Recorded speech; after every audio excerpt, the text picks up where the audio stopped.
Say, started off playing a tough MIAC team, started off playing Gustavus. And for us, that's a good test for us because it's playing somebody who's, school's probably about 4 times our size, but wanted our guys to see good competition and go against that at the beginning of the year. And then probably the second game was probably one more disappointing games in the fact we played Westminster. We thought talent-wise we were equal to, if not a little better than. And so for us, that's probably the biggest thing right now is us. Our guys think we have the talent to compete with anybody in our conference. We just need to put it together. And we had the same thing last week against Scholastica, and our goal is to not only be able to compete, but also too from a standpoint of confidence. We talked this week about trust and trusting each other and how we play and what we do. And that's kind of our theme for the week as we go in to play Northwestern, and probably one of the top, they're 3-0 right now, probably one of the top teams in our conference. But for us, we think, again, I think we can compete with anybody.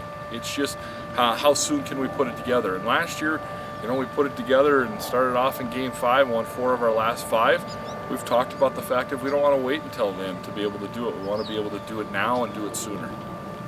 Northwestern returns, I believe they have 16 starters back from last year, so return a ton of starters from that standpoint. Coaching staff, they've been together for about 10 years, so bring a lot of experience back in a team for us that we competed against last year. Ended up losing by, I think it was 14 against them last year, but for us, we're going to have to come off and we're going to have to play solid in what we do, but a team that we feel like we can compete against.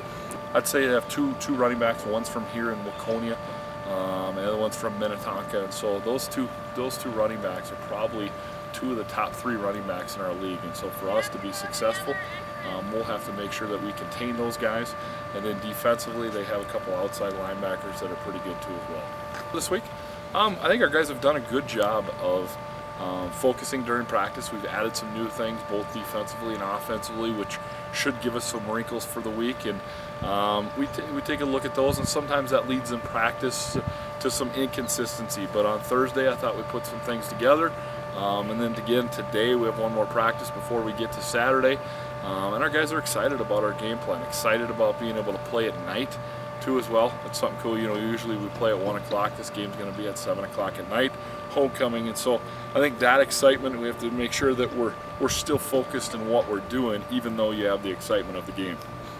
I'd say offensively, for the last couple of weeks, we've been without our top running back, Josh Edlin, but Matt Machad has stepped in and done a great job at running back, and has carried for over 100 yards for 2 weeks straight. Our big thing for us is we need to be able to be consistent throwing the ball too as well. So for us, our quarterback Brandon McCormick needs to make sure that, and he did, he stepped up last week, and even more so to be able to spread it out offensively and not just run the football, but also be able to throw the football. So our receiving group, we have 5 different receivers that rotate around. Those guys, it's big for them this week to make plays and to be consistent in what they do. Defensively, I'd say 2 top players are Zach Jusak and Drew Zaromsky up front. Those guys need to curtail their running game, and I think if those guys play well, we'll be able to do that too as well. I think anytime you have more people at a game, anytime you put that connotation on a game, it brings that to it. It brings the understanding of, hey, this is a game we want to win because we have alumni back, we have different people back, and the competition level usually is pretty good during it. And we talked all week about the atmosphere being great, and we need to match that atmosphere with our playing and with how we compete too as well.